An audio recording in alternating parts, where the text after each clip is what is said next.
TCL is a proud sponsor of the Score North Studios. Enjoy more of the things you love with TCL. Get in the know. Non-stop Vikings talk. It's Purple Daily on Score North and ScoreNorth.com. Hey, what's up, guys? It's Mackey here, and Purple Daily is presented by TCL. Enjoy more of what you love with TCL. Special treat for you today. It's another Purple Rewind episode, part 2 of Sage Rosenfels telling amazing Brett Favre stories from that 2009 season. So part 1, if you missed it, is available. There's a playlist on the Purple Daily YouTube channel. You can find it if you just scroll down, and it's like an hour of just Sage Rosenfels telling all the behind-the-scenes stories about Favre's arrival in 2009, the Greg Lewis game, and just everything leading up to the playoffs, and that's where part 2 picks up. So obviously this was a traumatic ending. It's one of the more horrifying ends to a season in Vikings history in the NFC Championship game, but there's some amazing stories about that game and what exactly happened toward the end, and then Brett's reaction behind the scenes, all through the eyes of our friend Sage Rosenfels, who was the backup quarterback for the Vikings that year. So we appreciate all of you who hang out with us on a daily basis here on Purple Daily. So please enjoy part 2, Sage Rosenfels. Great stories about Brett Favre from 2009. You know, once that play happens, I think he was just so just mentally worn out and distraught from that. And so I'm sitting next to him, and he looks at me and he says, "I choked." And I said to him, "Brett, you're the greatest football player I've ever seen. It's been an absolute pleasure watching you play this year." It's Minnesota Sports Rewind. All right, it's Minnesota Sports Rewind, where we do deep dives into prominent Minnesota sports events, games, trades, moments, you name it. And my name is Phil Mackey. This episode, part of a multi-part series about the 2009 Minnesota Vikings, and I'm joined by Judd Zulgad, who covered the Vikings in those days as a beat writer for the Star Tribune. Later on, you'll hear from Vikings kicker during that period, Ryan Longwell, who has an interesting perspective as he was warming up for a potential game-winning field goal near the end of the fourth quarter of the NFC Championship game. Vikings quarterbacks coach Kevin Rogers during that 2009 season. And Sage Rosenfels, who was in the quarterback room all season long as a backup, along with Brett Favre. And on this episode, we already did a full deep dive into the arrival of Favre with Sage and the regular season. And this episode is, if you thought that was salt in the wound, that was kind of like that was the romantic period. The arrival of Favre and the regular season. This is going to be the more scarred episode, because this is going to be all about the 2009 NFC Championship game, which was one of the most heartbreaking games in Vikings history, with about 1.5 million subplots, Sage Rosenfels. And so I want to just a quick poll of the room with Judd, Sage, and me. If you guys had beat the Saints in that game, do the Vikings win the Super Bowl against the Colts? Judd? Yes. I say yes. Destroy them.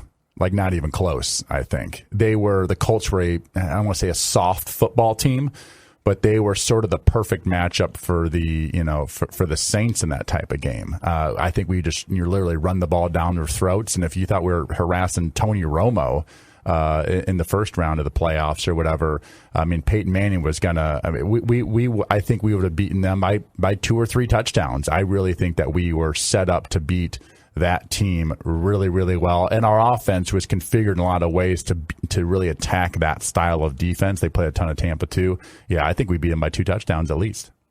My only question is this: if you beat the Saints and go on 2 weeks after that to play the Colts, what type of shape is Favre in after that Saints game? Like, I'm sure he would have played. I have no doubt in my mind he would have played, but just physically, he was destroyed He was destroyed in that game, but you had 2 weeks, and I would say he was a fast healer, but he was destroyed in the sense of bruised all over. You can play with bruises, right? You can play with an ankle that's really sore, but it wasn't anything where he broke any bones where he legitimately could not play. So I think he would have been fine with that 2 week break. It is looking at just the team box scores. It's one of the most amazing. If you take away final score and you say, all right, 31 first downs for the Vikings, 15 for the Saints.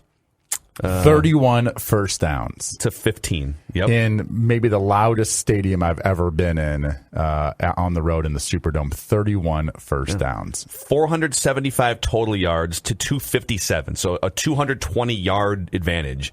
And net passing yards, 310 to 189. Third down conversions, 7 out of 12 to 3 out of 12. Time of possession, 37 minutes to 27 minutes when you include overtime. Penalties, the Saints had twice as many penalties, 9 for 89, and Vikings 5 for 32. But then you look at turnovers, 5 to 1. Turnovers. We had 6 fumbles in that game and lost 3 of them. They had 3 fumbles and lost 1. Obviously, Favre had the 2 interceptions as well. Adrian fumbled on the 4-yard line or something like that, 3-yard line. There's different types of turnovers. There's turnovers that happen at the 50, which stink, but then there's turnovers that happen either like on the -5 or the +5. We had one that happened right there where it's going to be a touchdown and it doesn't happen. That's why these coaches consistently talk about turnovers, because you can do all these amazing things, but if you lose the turnover battle 3-1, if you just lose the turnover battle in general in an NFL football game, you lose like 63% of the time. If it's a -2 turnover battle, it's like 80% of the time you lose the football game. So turnovers, it's amazing what it actually means, despite the fact that it was a completely, that's what I'm saying, it was a dominating performance other than these turnovers. And the Saints then went on to beat the Colts. So I'm thinking to myself, well, we probably have that same type of performance if we win against the Colts, and we just dominate them in the same fashion, just like we did the Dallas Cowboys a couple weeks earlier. So I think just on behalf of watching that game from a fan media perspective, I was probably 50-50. It's a road game going in. It's Drew Brees. It's the Saints, and this offense is incredible. It's a turnover defense, and I didn't have a great, and even like having covered and having been around the team in the locker room, I didn't have a great feeling going in, maybe based on the way that you guys had played in December too. And you beat the Cowboys. But as the game played out, it was very obvious who the more prepared team was, what the better game plan was. Going into the game, how good did you guys feel about beating the Saints? Was it a foregone conclusion, man, if we just don't turn the ball over 5 times, this is our game? Or was it sort of, this is going to be really tough? I mean, yeah, we knew it was going to be tough. We didn't know it was going to be easy. We didn't think it was going to be a dominating performance by any means. We thought we were the better football team and we had better players, and we thought that we had their scheme down. Their defense, Greg Williams was the defensive coordinator.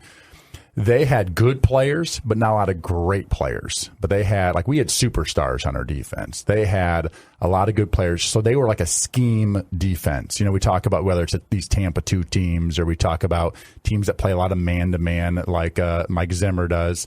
Well, this was a scheme defense where they had weird fronts and weird blitzes and sort of overload type of blitzes that give offenses, trouble. But if somehow you can pick it up, there were huge holes in the defense. But a lot of teams really struggled to sort of figure out this formula. And what was really interesting about it was, you watch so much film throughout the week, and you just sort of keep watching it, and then you rewatch it, and then you watch something else, and you're watching cut-ups, third downs and things. And it got to, I think it was Thursday night of that week, and Brett and I were watching film. It's, a couple hours after everyone's sort of gone home. It's 6 o'clock or something.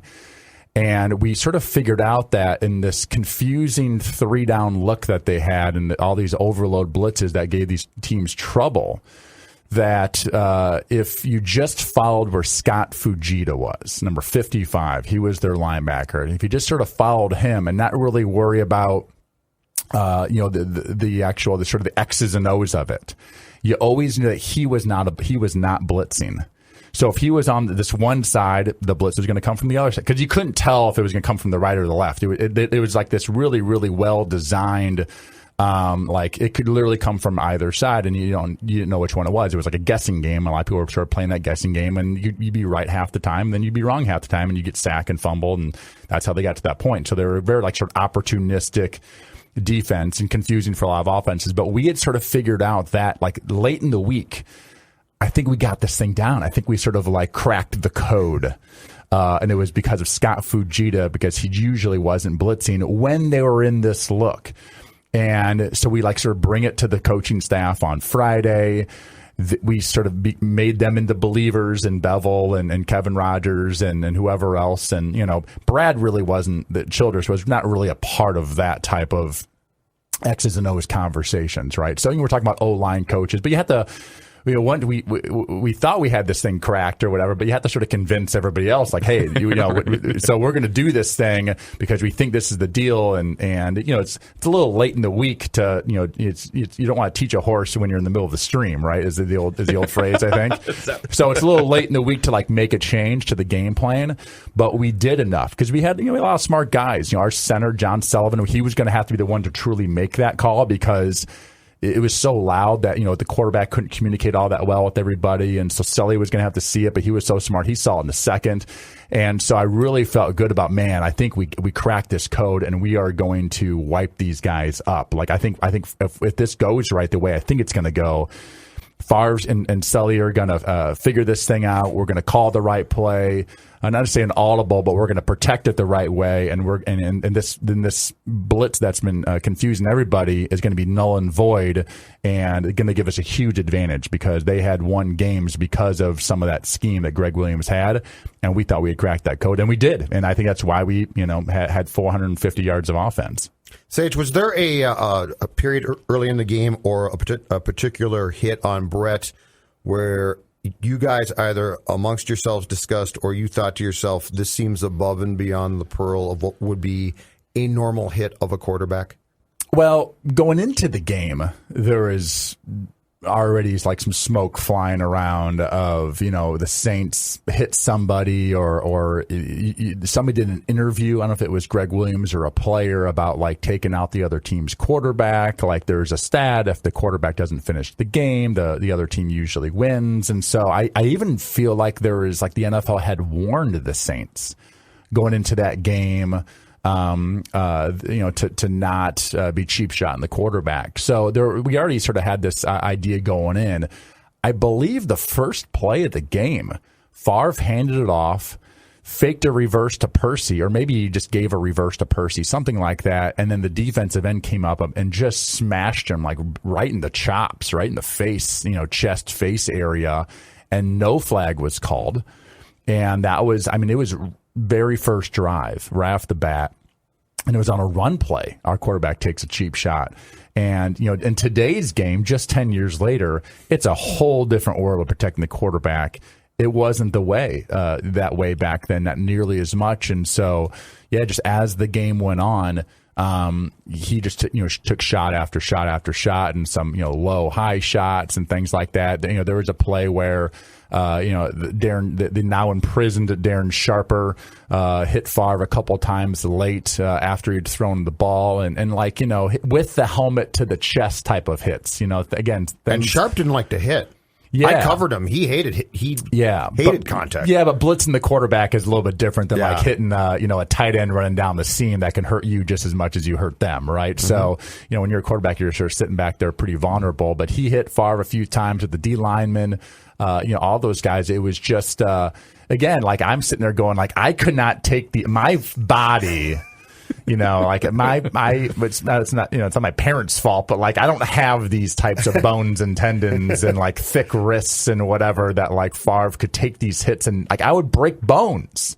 But Brett would get up and sort of drag himself up, and then bam, go make another incredible throw, and then take another hit. And I'm not sure. I'd like to go back and actually rewatch the whole thing from beginning to end and sort of write down some stats and how many times he did take hits that were sort of unnecessary.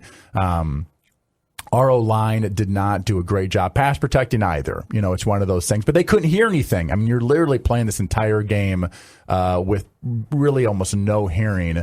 It gives the defense a huge advantage. And then, that team did have a good, not only a good scheme, they had really good players over there, and they played extremely hard and played really hard together.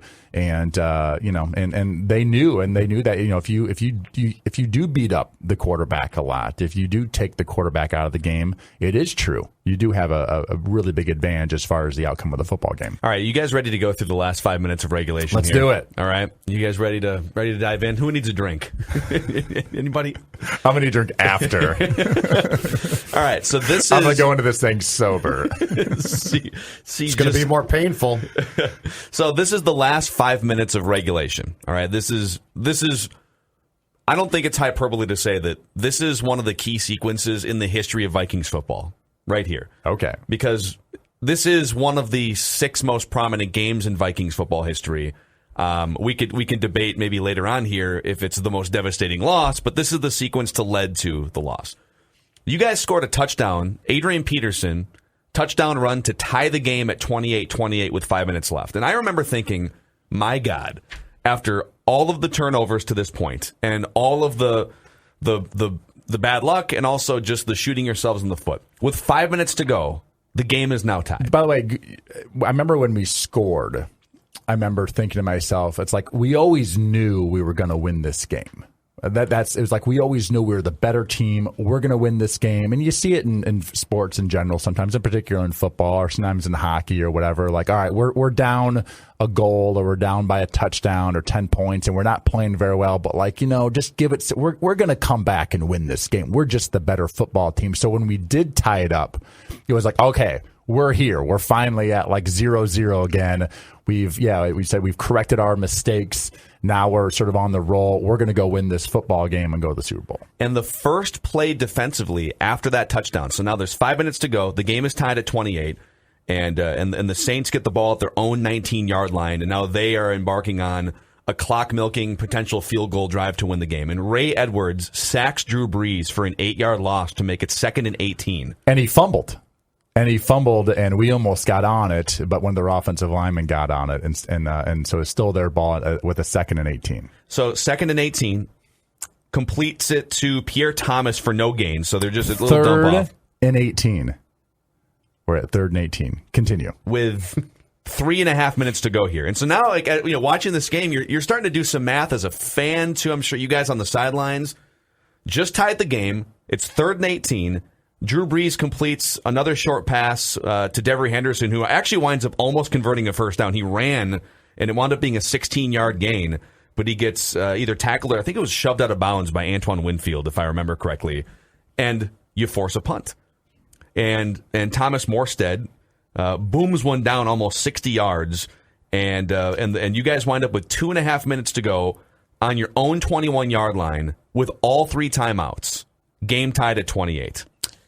And let's dive into the play log. Let's go win this thing. Here it is.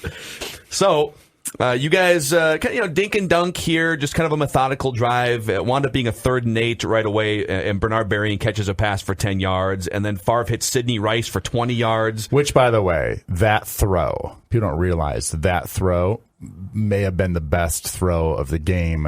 That was the best throw of the game by Favre. It was not only the time and situation, but the absolute accuracy on the seam route on the right-hand side versus man-to-man coverage, which seam routes aren't very good versus man-to-man coverage. So the window is really, really small.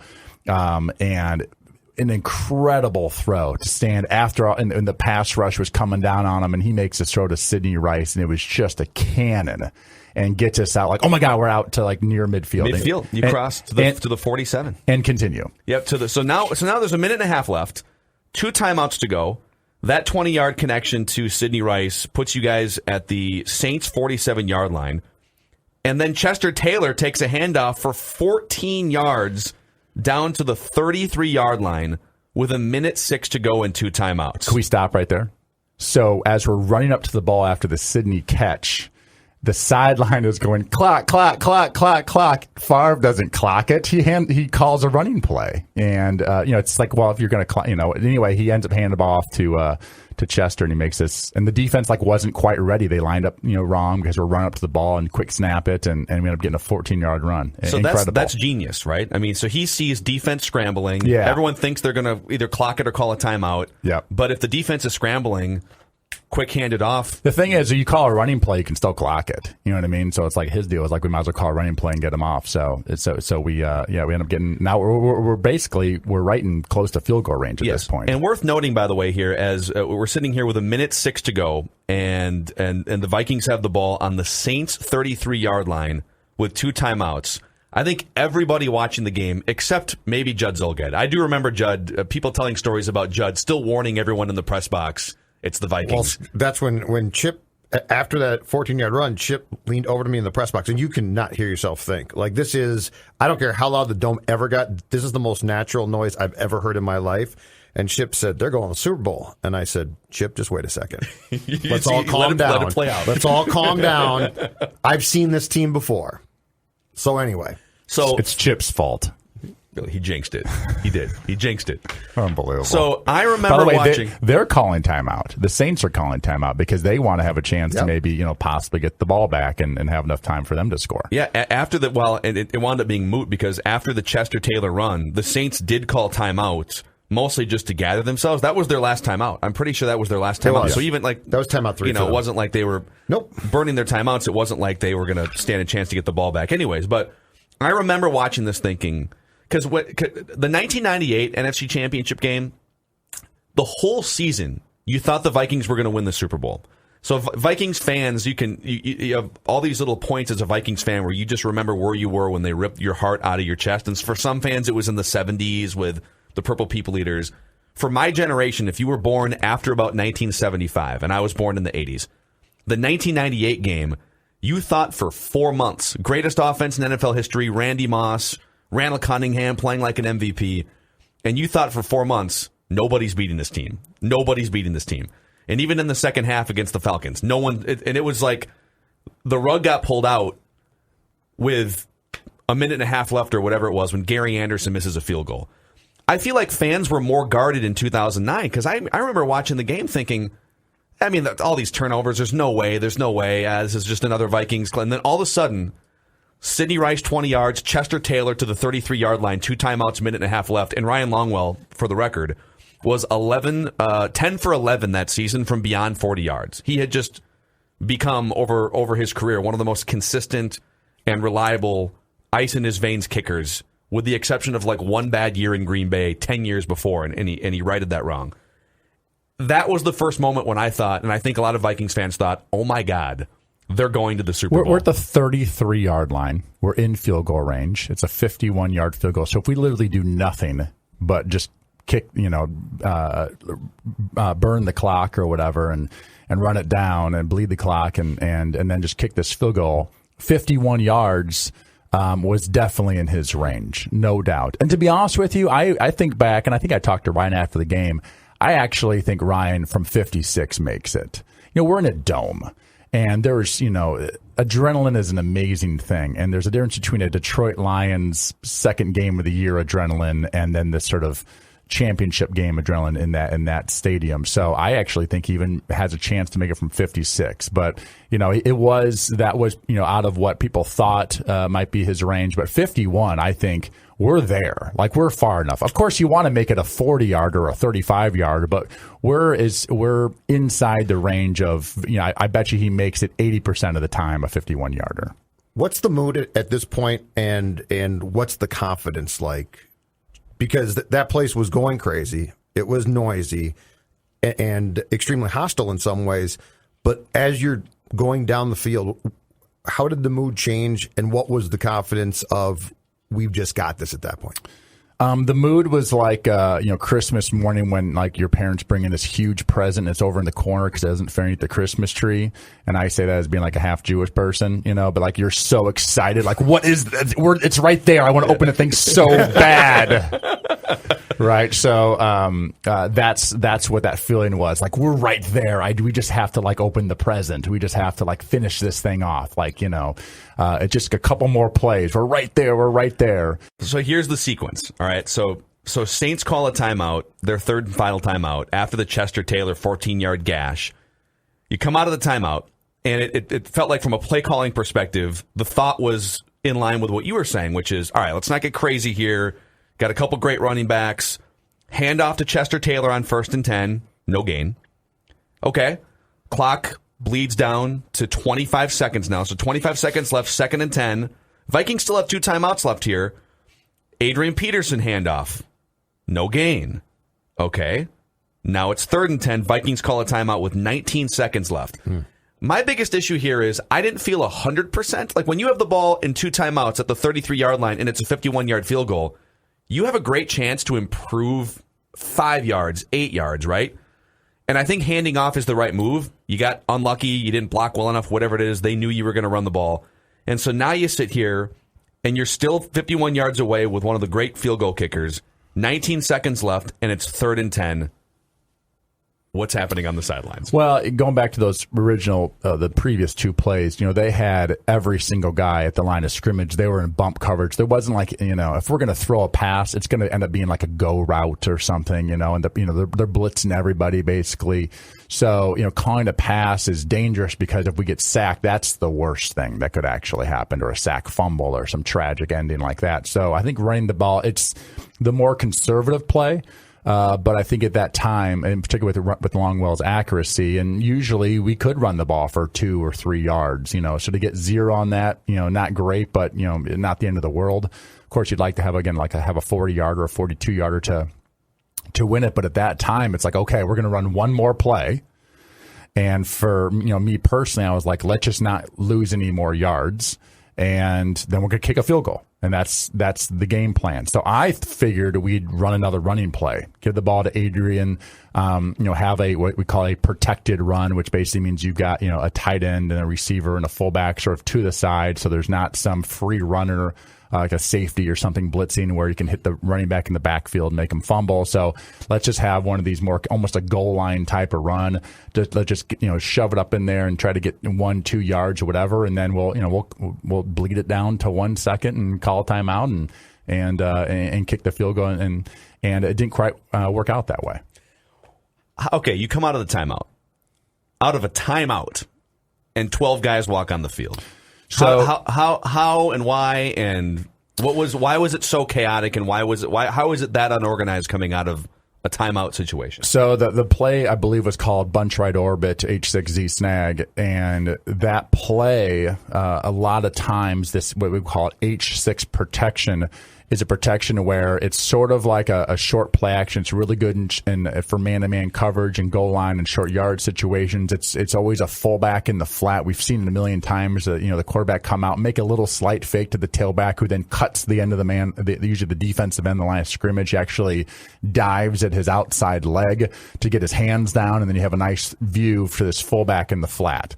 The linebacker usually, who's has to man up on that fullback, he has to sort of play run first. The line is blocking hard, sort of downhill action, so he has to sort of play run and then work his way through all this traffic, through the tight end who's running a corner route, through Sidney Rice who's running what we call a snag route, a little 5-yard route. He's got to work through all that traffic to then cover the fullback after this little run action. So a lot of times ends up being open pretty good in man-to-man coverage. In that game plan, and you probably hear people talk about it when they're talking about the science of football and stuff and different offenses. But a lot of times you run the same plays with different personnel groups. So you don't have to reinvent the wheel all the time. You just throw out a different personnel group, basically run the same play. But for the quarterback, it ends up being the same read. So I don't care if it's a fullback in the flat or it's a receiver in the flat. At the end of the day, it's still a flat route and it's a corner route and it's that little snag route. And so I walk up. I'm standing right behind Darrell Bevel. I'm hearing him call the play, and he calls bunch right orbit, which is a counter motion, H6Z snag. And of course, I'm thinking to myself like, ooh, I don't know. I think we should just run the ball, So I remember closing my eyes, turning around, going and people are like, what's the play? What's the play? I'm like, H6Z snag, and they're like, what? H6Z snag? Okay, let's do this. It's like, you don't want to sit there going that's a terrible call. Yeah. Everyone's like, okay, I'm still on board. Let's do this. Okay, that's the play. Of course, most of the defensive guys don't know what that means or anything. So, I think, maybe it was like Jared Allen's like, what are we running? Backup quarterback's like the guy everyone goes to, what are we doing over there? You know what I mean? So we called this play. And it was out of what we call zebra personnel, which is 3 wide receivers. So we have Percy and Bernard and Sidney all in the game, Shanko and 1 running back, Adrian, I believe. And but somewhere in the communication lines, somebody thought it was with the fullback in the game, regular personnel, of which there'd only be 2 wide receivers in the game and not 3. And so the fullback ran the field and Bernard ran the field at the same time. Where I don't even know if we came to the line of scrimmage. No, we just were 12 in the 12 huddle. men in the huddle. 12 in the huddle. Yeah. We didn't even break. That was the call. Didn't even break the deal. So you don't have enough time to really realize how bad of a screw up that is. You know what I mean? Like they called the penalty. It's like, oh my God, how'd that happen? Okay, what's the next play? Like you only have 25 seconds, after they do that. So Bev went back to the same play and he called H6Z snag again with zebra personnel in the game. Now, this time when we walked up to the ball, and I actually talked to Jonathan Vilma about this, who was their middle linebacker. He was sort of the quarterback of the defense. And when we came out in that bunch set, he audibled defensively. I know defense, they have some audibles too. And he actually audibled to cover 2 because they were in man-to-man coverage. And he didn't want to be caught in a pick situation where literally what he did is exactly what you're supposed to do to screw up our play. And they called basically cover 2, which would normally be like, why would you call cover 2 in that situation, right? Because that's crazy to call cover 2 and just allow an offense to run the football. We just ran the ball, we probably would have gotten 4 or 5 or 6 yards. They call cover 2 and in that coverage, it's not usually a great because the cornerback is sitting there sort of outside that bunch set, and his job is he has the flat. He doesn't have to work through anybody. He can see the whole thing come right at him. So when Favre comes out of the fake, Bernard is covered initially in the flat by the cornerback. And then his number 2 spot is to go to the corner route, which is about a 20-yard route, sort of over that cornerback's head. And that's where Visante Shanko is running. And he's not really open. And then the cornerback sort of sinks back to sort of cover that one too after a second. Favre at this time is starting to roll out to his right. And, people on TV go, man, Bernard Berrigan's wide open the flat route. So, but, as a quarterback, again, it's sort of a 1, 2, 3 type of read. It's flat, corner, snag is the read. It's not flat, corner, snag, back to flat necessarily. So it's easy to say like, oh, Bernard was open the flat. Why didn't he throw it to him? Well, he was sort of covered off the bat, and then he sort of ended up being open late, which does happen on that play. Well, and then, Favre comes around the corner, and he looks like he's about to run. And everyone sort of thought he was going to run. And then he sort of saw Sidney, flash. And Sidney was open. He saw him sort of flash. And what's interesting about where Sidney Rice was, he was in that sort of area just outside where the tight end sort of lines up. And, when he saw Brett run, defenders sort of left him. And he started to sort of drift in the other direction away from Favre. And then when Brett tried to throw, it's one of those deals where it's like, trying to buy a car you can't afford, right? So Brett thought he had enough arm strength, and I think his body was just shot. But, he'd always had so much arm strength, he could make any throw. And when he threw that ball, Sidney sort of drifted away from him, and then the cornerback sort of, stepped into that spot. And I think it was a nickel corner or whatever, nickel Will or nickel Sam or whatever you want to call it. But he ended up sort of stepping into that spot where Sidney had just left. It was like a little, miscommunication type of thing on the playground. And, that interception almost got returned for a touchdown. I think John Sullivan ended up tackling him near midfield. And they had a shot to, maybe have a chance to win it right there at the end, too. If Adrian hadn't fumbled twice in that game, and Favre actually got charged with the fumble where Adrian dropped the ball, I think, Sage, near halftime. So it was really 3 with 1 lost for him. Do you think Bevel runs the ball there? Because I don't think so. I don't think they had anything to do with his mind. I think what they wanted to do was they just knew that the defense, they really assumed the defense would be like they did on the first and second down, where, they're going to be all up in there. We're not going to get any yardage. We might even lose some yardage because they just have, so many guys in the box. And, that play is this sort of protected pass play because the linemen aren't really blocking, people per se. They're blocking these gaps. And so you really feel good about like the backside, really from like the right tackle. They all sort of slide to their left, but they sort of come down and it's really good It takes care of all the scheme. It takes care of all the possibility of bad things happening. And all the quarterback has to really realize is, do I have two guys coming off the outside of the tackle? The running back only can block one, and the other one I can see it's right in my face, so I can always just get rid of it and throw the ball out of bounds. So it's a sort of protected play. It's like day one installation of your rookie mini camp. You install this play. So it's a very safe pass. It's probably the safest pass play for an offensive coordinator to run. Did he think about, because we watch on TV or from up high, and it's very obvious in our minds, just run for 5 yards and slide and get down.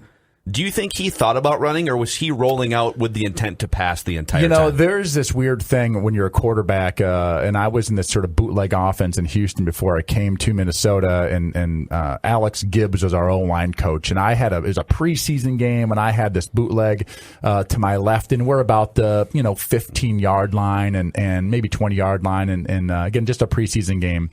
And I probably could have ran for 10 yards.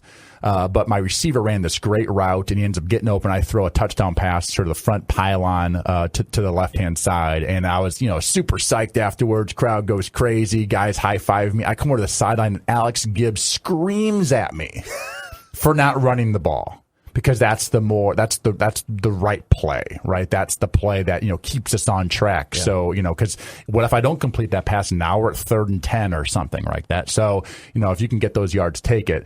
But as a quarterback, you come out of these fakes, you're looking to pass. This guy's number 1, this guy's number 2, this guy's number 3.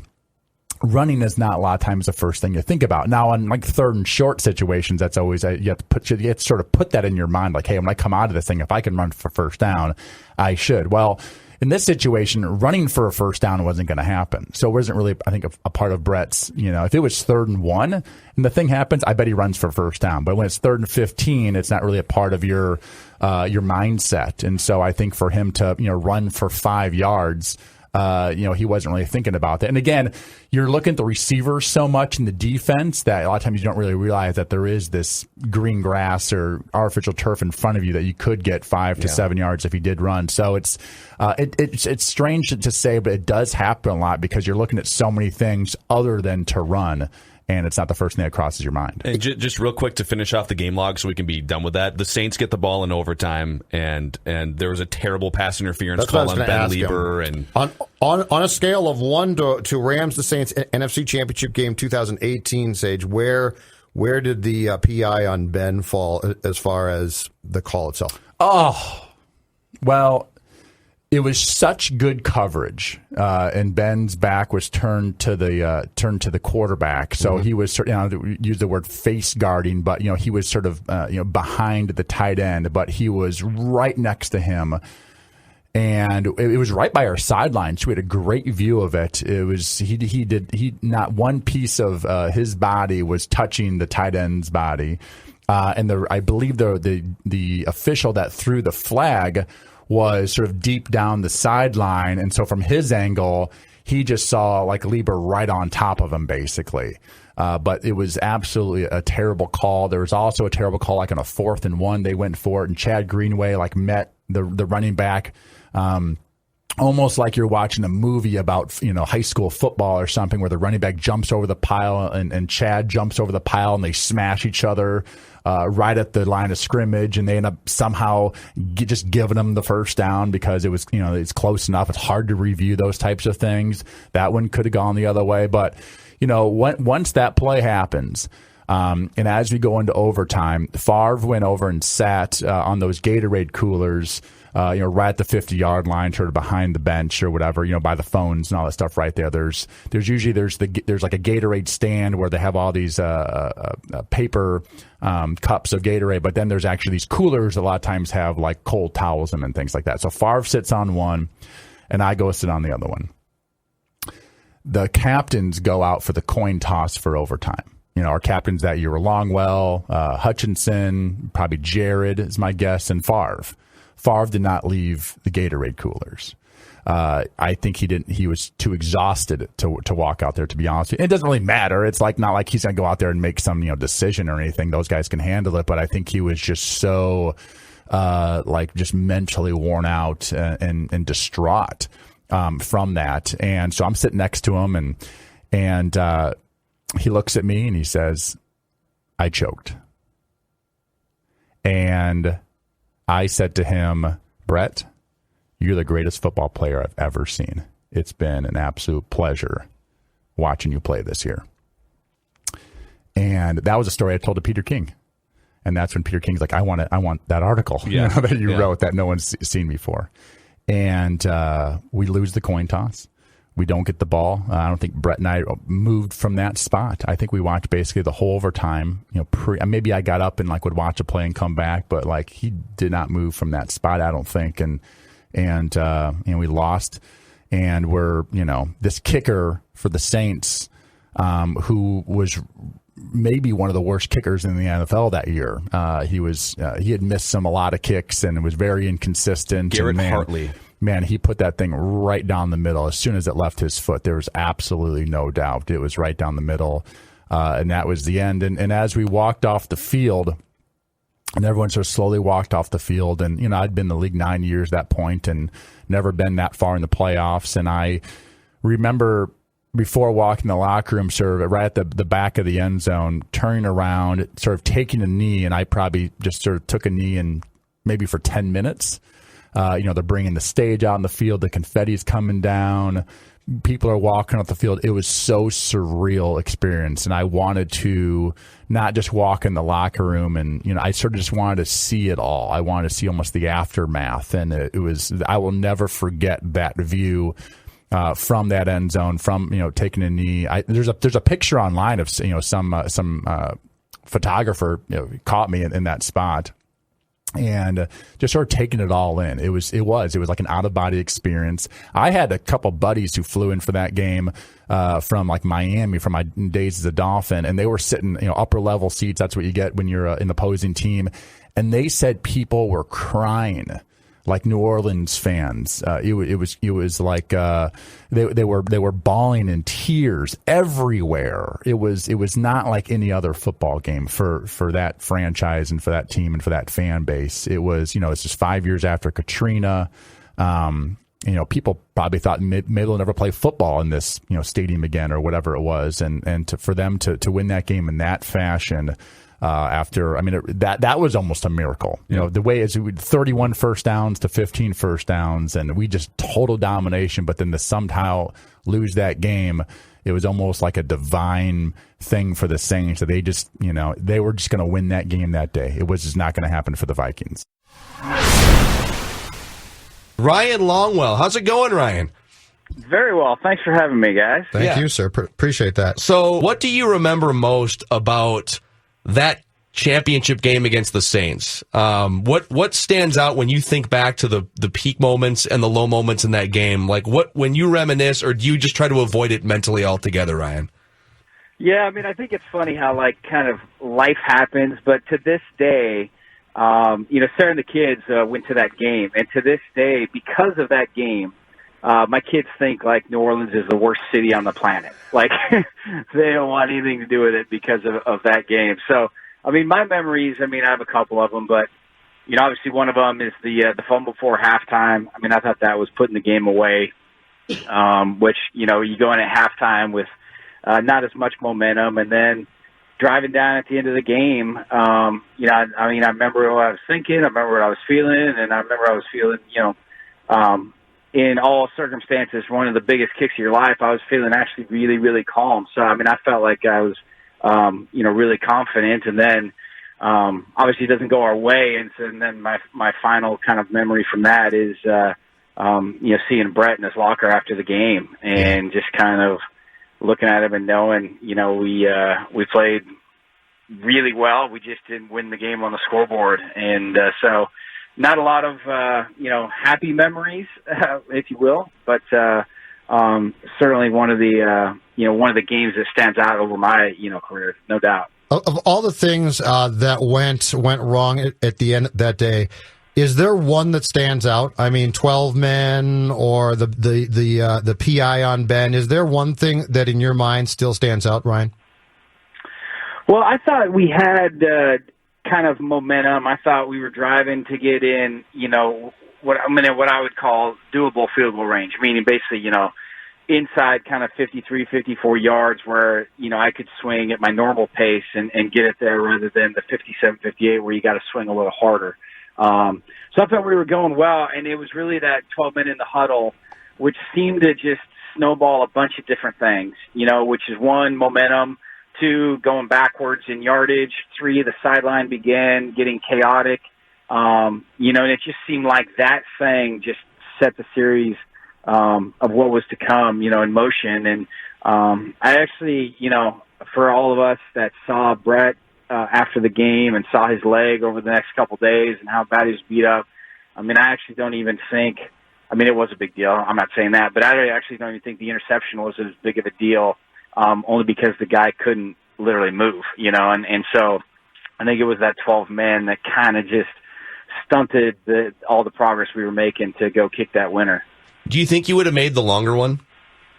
I think so. So, all I can judge is, high hit it in pregame. And the thing about, not getting too, detailed here, but the thing about when you play in dome stadiums is it's always colder in pregame because the fans aren't in there. And so the ball doesn't fly as far. And so I hit a 53-yarder in pregame going that same direction that reached the bottom of the net. And the bottom of the net in the Superdome is, 7 to 8 yards behind the goalpost, and that was with it cold, without adrenaline. So I felt like once we got past midfield, I was well within range, and I was hitting it pretty good that day. So I just felt like that was kind of, our time and my time, and I was going to put a good hit on it. And then it was not going to be short. I knew that we were well within range. So, sideline-wise, what transpired there? Now so far after the fact, when you talk about the chaos that came up, what started to go wrong? Because as I recall, you guys called a timeout, right? And it was coming out of that timeout then that the 12 men occurred. What sort of went wrong there as far as the chaos that did occur on that sideline, Ryan? Well, I don't know the nuts and bolts of it as far as, offensively play calls and formations, but I know Chili and Bev, each had, kind of called different things and it was different formations, which includes different, whether, the fullback's in the game or not. And then, I was so far down the field the other way getting ready to go kick, that I just saw, you can kind of see communication from afar, even though you don't need to hear it. And I just saw between them and, even, talking to Murph, my special teams coach, Brian Murphy, and he was telling them we're still okay, we're still in range, just let's not go backwards any further, so you could kind of tell that it was a little more scramble mode after that than it had been on that drive previously. Hey, before we let you go, just for fun, what's your favorite behind-the-scenes Brett Favre or 2009 Viking story that maybe the public hasn't heard? Some fun anecdote or some fun story that you could share with us?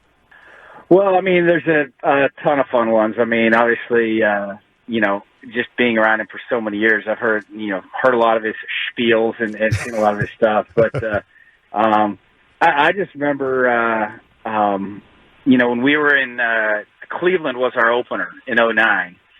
And, Brett, like myself, had come from the Packers for so many years. And we go to the locker room, and when he gets there, I'll never forget, he looks at his locker. And he kind of looks at me and looks back, and it's obviously his Viking stuff, and he goes, man, I may be too old for white pants. And for him, a guy who'd always been in the yellow pants and everything, He's thinking about, putting on the white uniform and the white pants, and, at his age, may not be the sexiest ensemble he was putting on, but he always had a way. I will say this about him. He always had a way of taking like the expectation and the pressure and the heat off any moment. And, that's why he was so good at guys rallying around him, because whether it was in the huddle, whether it was in the locker room, whether it was the night before, he always had a way of breaking the ice and making guys feel relaxed. And that's probably his biggest asset that he had going for him. He did look kind of weird in white pants. He did. Well, the Viking jersey looked super odd. That helmet on Favre looked completely foreign. It looked like, even in person, it looked like a Photoshop job. Yes. Like an in-person Photoshop job, Ryan. It was completely bizarre, Ryan. Yeah, it's a little weird. after so many years of seeing one thing, change makes you look at things a little differently. And now we welcome in Vikings quarterbacks coach during that 2009 season, Kevin Rogers, for some perspective from his point of view on what happened toward the end of the game. Fire away, Sage. Tell me about, from your angle, that, you're in the press box, obviously, but give me a couple things, 2 questions. That NFC Championship game.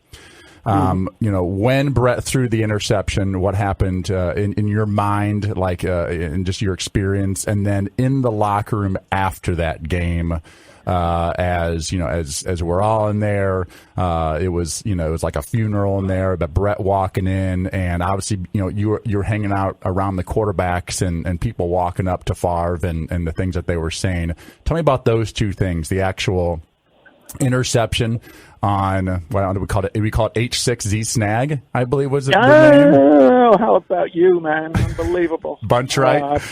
Bunch right Z orbit H6Z snag. Oh God. Here was the deal, though. We had a substitution issue when we called that play. We had too many men on the field, and it was right after we had hit Sydney down the middle of the field, and we're kind of in range for Longwell.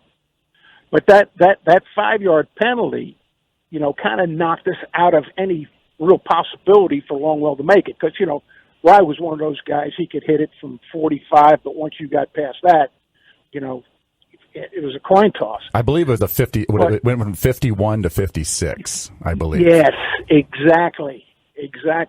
And then what happened was we had the wrong personnel on the field. I think we had 12 men on the field. We got flagged for it.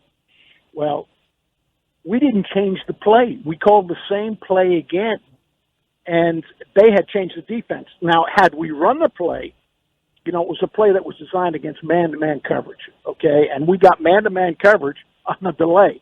Well, we called it again, and they switched the coverage. I believe I think it was just plain old cover 2. Yep. And he threw the ball back across the field, and that was the corner who was squatted to the field. And it was like, oh, my God. Because, it was such an effort.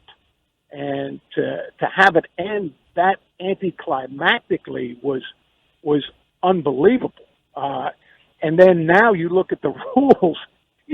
We would have been playing today to score a touchdown, not a field goal. We would have at least gotten the ball back. But, we lost the toss and never got the ball back. Game, set, match. We're out of the Super Bowl. But it was absolutely devastating. And I think coming in the locker room after that game, I think Brett knew he was done. You know what I mean? In his mind, that was, the coup de grace. That was the end of his career. And, he was crying just like it was a high school game and you lost the state championship game with no time left. He was a kid at heart, and that's the way he took it. And it was awful. It was a terrible feeling to put as much work as we did into that game, to play as hard as well as we played, and then just to lose it at the end of the game on a field goal in overtime. But it was an amazing night, and we did things. Brett got annihilated. Sometimes I've gone back and watched that game and seen some of the hits that he took during the course of that game, and bluntly, a lot of those hits were, cause for expulsion. Never mind a penalty. But that's all I can say about it, I guess. 10 years after the fact on the interception, I now have to ask Kevin and Sage this question. If you go back and watch that play, Bernard Berrien is on your sideline fairly open, if not open. And Brett obviously came back as he's rolling to his right, I believe, and tries to throw it to Sidney. Yes.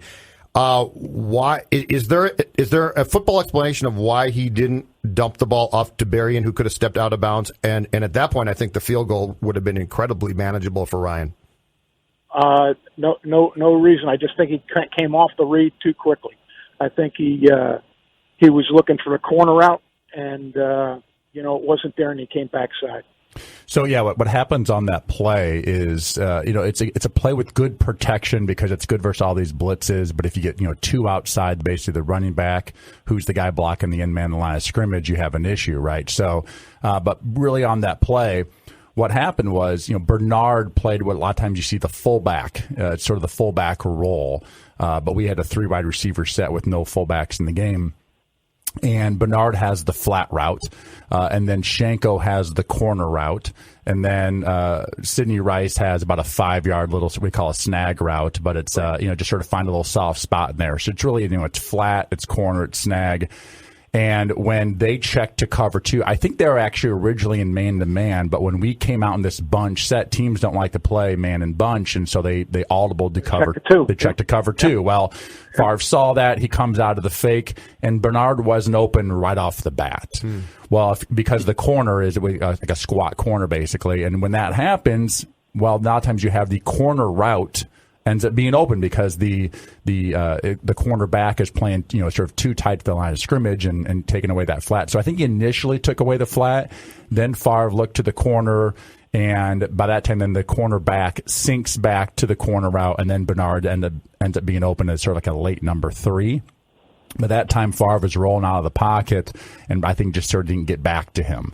And usually you don't. Usually it's sort of 1, 2, 3, but this would be like 1, 2, 3 back to 1, type of scenario. So it seems like, yeah, he's wide open, but that's like going back to somebody who was your first read, but now he's open because he's the 4th read in the progression. Yeah. That is a great explanation right there. Yeah. I'm correct in saying that was the second time in a row we called it, right? That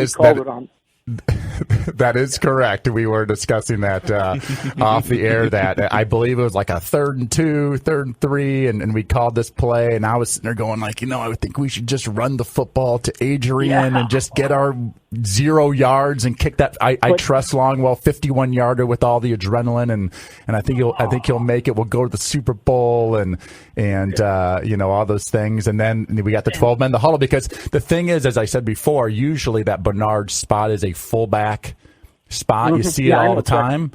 And so the fullback and Bernard were both in the game because we actually had the same play out of different personnel groups. And I think people sort of said in the side, hey, we're running H6Z snag, and then I think the fullback automatically thought in his mind, oh yeah, that's the fullback play. But in that week's game plan, we also had it in with Bernard as sort of the fullback role, and that's what sort of screwed the whole thing up. You've been in a lot of football games, long time. How long did you end up coaching for college and pro football? 35 plus years? 46 years. 46 years of was that game the most memorable game that you played in or you coached in? It's the most memorable loss, Yeah. But not the most memorable game. I mean, but without a doubt, the most devastating thing that happened to me after a game, without a doubt. I think it just changed everything, and we go from, and I tell you what, no offense to the Colts, but we're better than the Colts. I mean, we were gonna win a Super Bowl. So, Sage, do you? I guess 2-part question for you, and then if you could speak on behalf of the vibe in the locker room and your teammates and coaches. Is it a feeling of anger? Is it a feeling of sadness? Is it a blame game? I mean, what was the ultimate feeling in the aftermath, and then when you look back now 10 years later at the missed opportunity? So that locker room, the quarterbacks were like the first seats as you walk into the locker room from the field. To your left, there was the 3 quarterback seats: Brett, Tavares, and myself.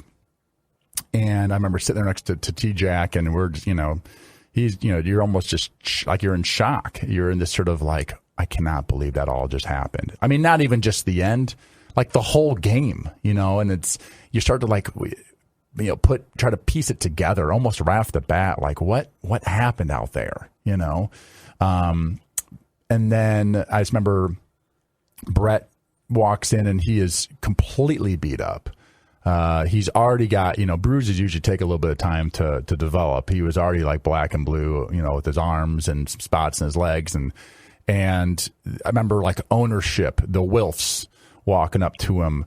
I remember Rick Spielman walking up to him and giving a big hug and say, like, I've never seen a Warrior compete like that in my life. I remember Rob Brzezinski, like sort of almost everyone in the organization. And Brett was crying. A lot of guys were crying. It's weird seeing 350-pound grown men, in complete tears, because for a lot of guys, guys like Pat Williams, I don't remember if he was crying or not, but a lot of guys, they knew this was it. Guys that had been around the league for a while, been in the league for 8 or 10 years. You just know it's not easy to get to this spot, and it's not easy, and you have to have a great quarterback. They've got a great team, and we had all of that. And the chance of that sort of being put together again, it may not ever happen for most of these guys. So this might have been it. And so it was incredibly sad locker room, like deep sadness, all over. And, again, I remember just sort of sitting there, not just, I think I just sort of sat there, didn't take off my pads or anything for a while, and just sort of sat there for maybe like 20 or 30 minutes, just like in no hurry to get out of there, because it was just like, I was still processing all of it. And I think a lot of guys were, it may be taking twice as long for us to get out of the locker room, get on the bus and get over to the airport than a regular game. Everyone was trying to process the whole thing, because none of it made sense. It just didn't make sense to dominate a game like that, to play that well, and then to lose. Yeah. Last 2 minutes here, Judd. I'm on record saying I still think 98 was worse, just because I don't think people saw it coming. I think people were bracing for this throughout the entire game, and then they let their guard down, and then boom, punch to the gut. Where do you think this falls among Vikings disappointments? The fact that there was a road game as well, I think braced people a little bit, because 98 was a complete home run. I mean, they won. They had the week off, won at home, and then had the Falcons down in the first half. And the Falcons weren't that good that year. No, they were not. The Saints were 13-3. It's funny because the Falcons were actually like 14-2, but they were sort of Chris Chandler was their starting quarterback. They were sort of a soft 14-2, if that makes sense. And the 98 Vikings, to be very clear, were the 99 Rams before those Rams teams. I mean, they were the greatest show. They were turf. the Lakers, basically, with Moss. That being said, the Favre dynamic in 2009 changed the entire thing, I thought. And I've always wondered if you guys had won that game and had gone on and played the Colts and won the Super Bowl, and this sounds weird now, but what's the dynamic of Favre's relationship with the Packers now? And I almost think, and I know it's just a year or so, I almost think the Vikings retire number 4 at that point.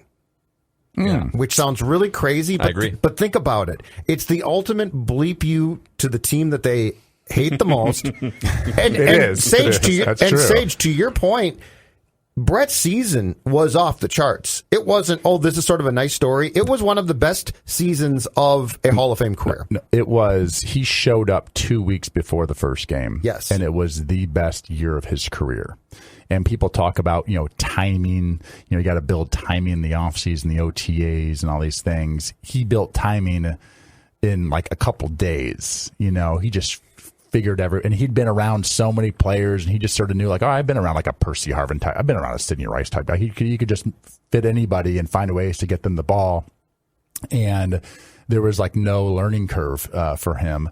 And he had the best year of his career, showing up 2 weeks before camp with a bunch of guys he didn't know. Did help that he knew the offense like the back of his hand. But that was, I could see, he definitely would have retired. If we would have won that Super Bowl, it would have been like a Strahan type of deal. He would have walked out in the sunset. No chance he would have come back the next year at all. And I don't know, are we going to get to the next year? We could talk about almost like the next year a little bit. That could be another episode. That'll be an episode down the road. Yeah, 2010. For sure. Now you have to bring somebody else in, because I was only the part of it. One of the last. My only comment about the next year, and maybe we'll do another podcast, was that he comes back the second time. I called him because people were all talking about it. I was like, hey, what are you going to do here? My kids are starting school, whatever. He's like, yeah, the Vikings they're throwing a lot of money at me, and I know we got a good team. We have a chance to win it again. I'm just not really sure. And next, he shows up, and we're in that walk through before we play this preseason game, and I'm standing there like, well, looks like we're going to do this thing again, and Chili walks up to me and he goes, well, Sage, what would you like in this situation now that Brett's back again? Would you like to be on the team? Would you like to be traded? Would you like us to release you? Like, what do you sort of think? And I go, well, Brad, I had a great time last year, which I did. Again, third string quarterback making a lot of money. It was awesome. I loved Minneapolis. My kids are, basically signed up for school at that point or whatever. And I said, I think we can make a run at this thing again. I'd love to be a part of it. Support Brett, be the good soldier. I think we can win it this year. And like a week later, he traded me to the Giants. Yeah. So I was like, so that was the end of that. But that championship game, I think it will go down. It is one of the greatest games in NFL history. And of all the things going around it, to New Orleans and Hurricane Katrina and Favre's return to basically his hometown team, and just how that game played out and how he played the whole year, it's a 5 months that I will remember these fine details of for the rest of my life that I just will not forget. They are burnt into my memory, and they left some scars, and now we're ripping them all off. So, well, this has been therapeutic. It's been fun. Sage Rosenfels, we appreciate it. Judd Zulgad, and this has been Minnesota Sports Rewind, 2009 Vikings edition.